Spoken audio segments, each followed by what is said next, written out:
Capítulo 4. O simpático tagarela. Seu pai conhecera Rico de Ricardo Canavieira e semanas depois se tornaram sócios. Miro prestava assistência a um bom número de firmas no setor de informática e andava precisando de um parceiro que soubesse se relacionar bem com as pessoas. Rico não tinha diploma de relações públicas, mas despertar simpatia e envolver pessoas era justamente o que sabia fazer. Miro cuidaria do setor único da empresa, Rico do contato com a clientela. Mais tarde, talvez, outro sócio se ocupasse da administração, o que para Rico era desnecessário, pois dizia também entender do assunto. A aliança comercial deu certo a princípio. Rico era inclusive uma companhia agradável para depois do horário comercial, quando os dois frequentavam os aconchegantes bares de executivos. Um bom papo, descontraído, sempre cheio de novidades e pilhérias. De sua vida particular, Miro apenas sabia que tivera diversos casamentos, nenhum filho e que vivera alguns anos no exterior. O fato de dominar o inglês com desenvoltura fora o selo da sociedade. Nádia, ao contrário de Miro, não gostava de Rico desde o primeiro encontro.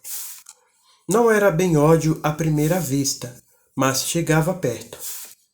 Achava que Rico falava demais, dizia mentiras flagradas em muitas contradições e gostava de fazer charme com qualquer mulher bonita, inclusive com ela.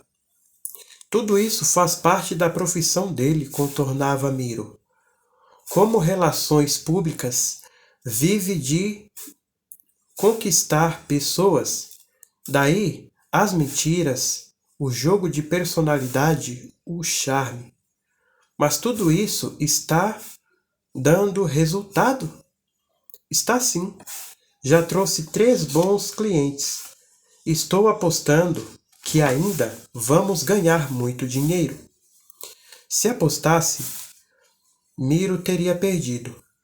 Com o tempo, Rico foi se revelando um parasita da empresa e, pior, muito pior, descobriu-se que conseguia dos clientes uma taxa adicional com trânsito direto para seu bolso. Sentindo-se logrado, Miro estrilou, exigindo que devolvesse o dinheiro. Rico negou-se ao efetuar qualquer devolução.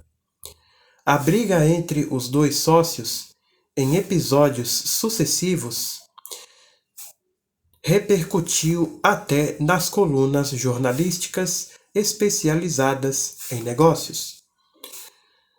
No edifício onde a empresa estava situada, todos sabiam do ruidoso desentendimento.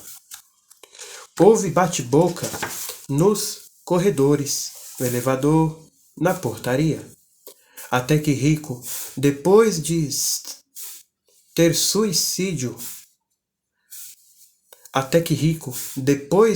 sumido durante 2 dias, apareceu morto.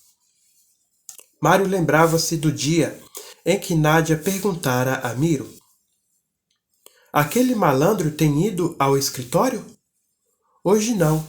A mulher telefonou à procura dele.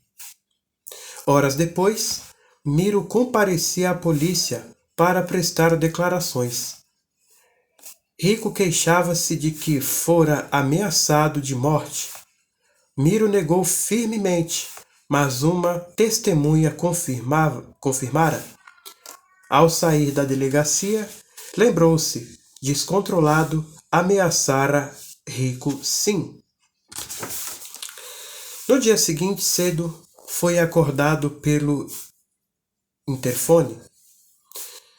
Pediam-lhe que descesse. A polícia estava na garagem. Desceu e viu um delegado, 3 policiais e alguns condômitos.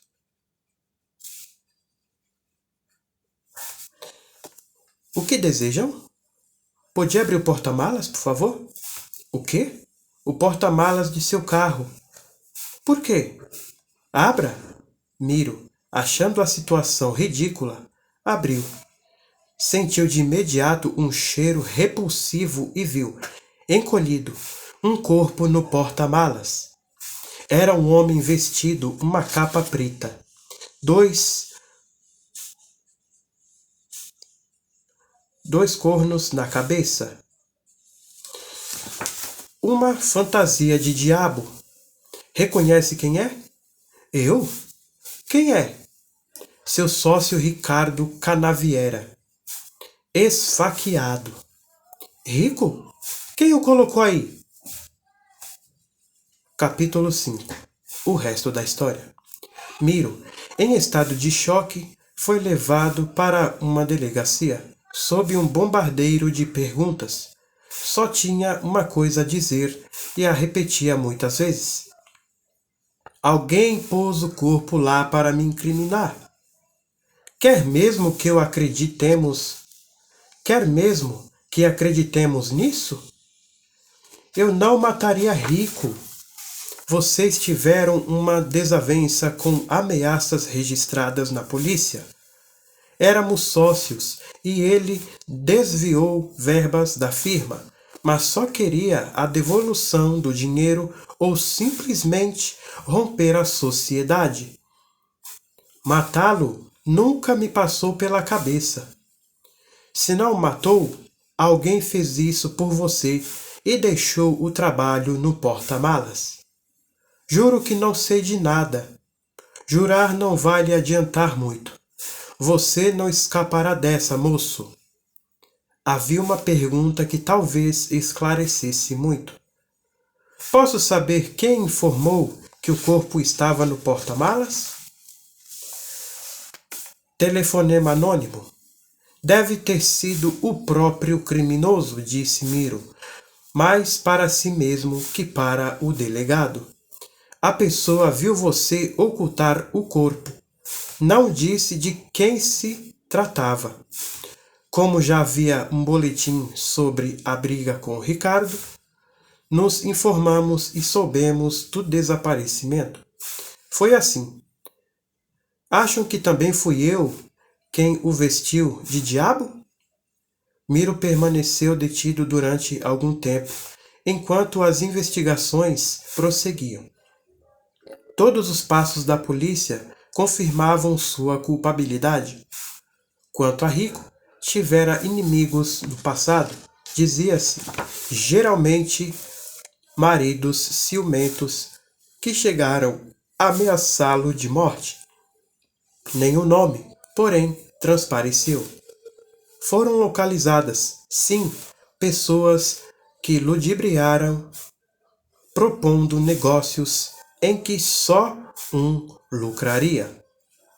Nenhuma delas, contudo, impressionou a polícia como capaz de cometer um assassinato. Tudo águas passadas. E por que agiriam de forma a comprometer alguém como Miro que nem conheciam? A mulher de Rico, Lígia, foi um 0 à esquerda durante as investigações. Sem nada dizer, tratou logo de sumir de cena, vendendo o que tinha e mudando de endereço. Nádia fez um esforço comovente para convencer os investigadores da inocência do noivo. Deu entrevistas no rádio e na TV, mas todos seus argumentos desabavam ante a realidade concreta do corpo no porta-malas. A polícia, apenas no tocante aos álibis de Miro, desnorteava-se um pouco. A telefonista, o boy e uma faturista da firma atestavam que passara as 2 manhãs e tardes no escritório sem sair uma única vez. Nos 2 dias almoçara sanduíches que foram buscar. Quanto à sua movimentação noturna, Miro não saíra do apartamento na primeira noite. Comprovavam isso o porteiro do edifício, que viu seu carro o tempo todo na garagem, e um inquilino que, sabendo ser ele assinante de determinada revista, fora bater à sua porta, lá pelas 11 horas, para lhe pedir emprestado o número da semana anterior, em que fora publicada matéria de seu interesse. Contou aos policiais que permaneceu cerca de meia hora no apartamento de Miro, recebido com muita boa vontade, embora o homem estivesse cansado e já vestindo pijama.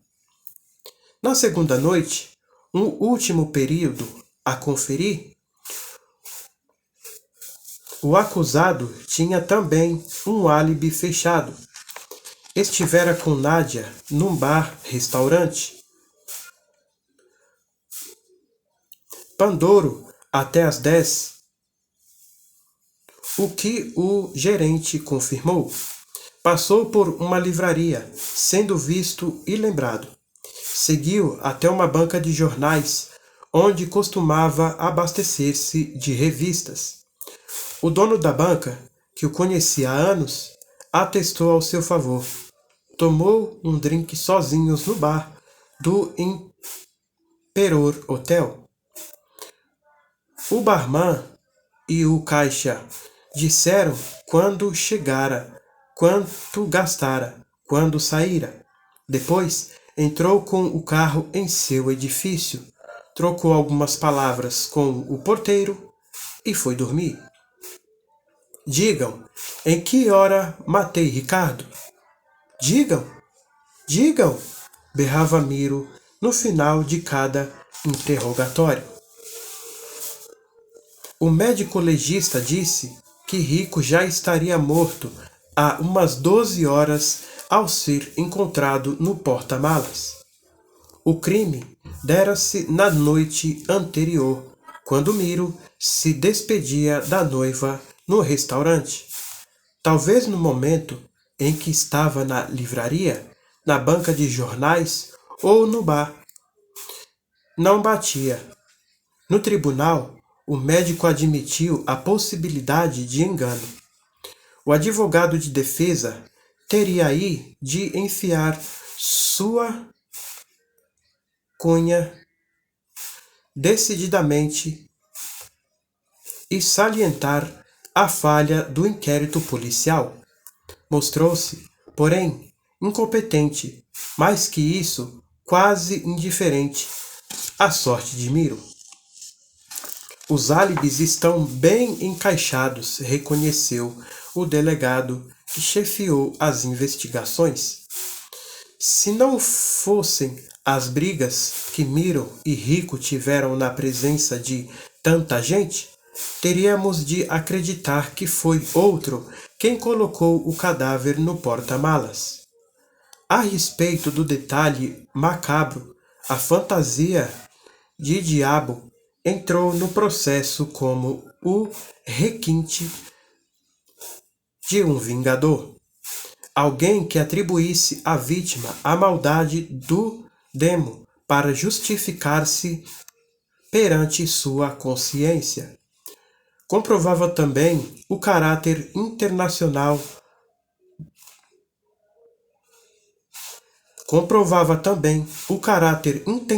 do crime, friamente planejado, embora a investigação não soubesse informar onde fora cometido. O delegado era de opinião que Rico teria sido atraído de maneira hábil para algum lugar distante onde o réu o matara. Por que então não deixou o corpo lá? Perguntou, na ocasião, um jornalista. Suponho que a aproximação de alguém levou o criminoso a esconder o corpo no porta-malas para desfazer-se dele depois. Exausto, decidiu voltar para casa, adiando a tarefa para a noite seguinte. O caso do diabo no porta-malas vendeu muito jornal e ocupou muito espaço na TV, mas tudo cansa e outros crimes estão sempre acontecendo. Um jornalista que duvidava das conclusões da polícia também se calou. A condenação de Miro encerrou o caso. Se Mário não se mexesse, ninguém faria mais nada por seu pai. Quando 7 jurados e um juiz têm a mesma opinião, ela é praticamente irremovível.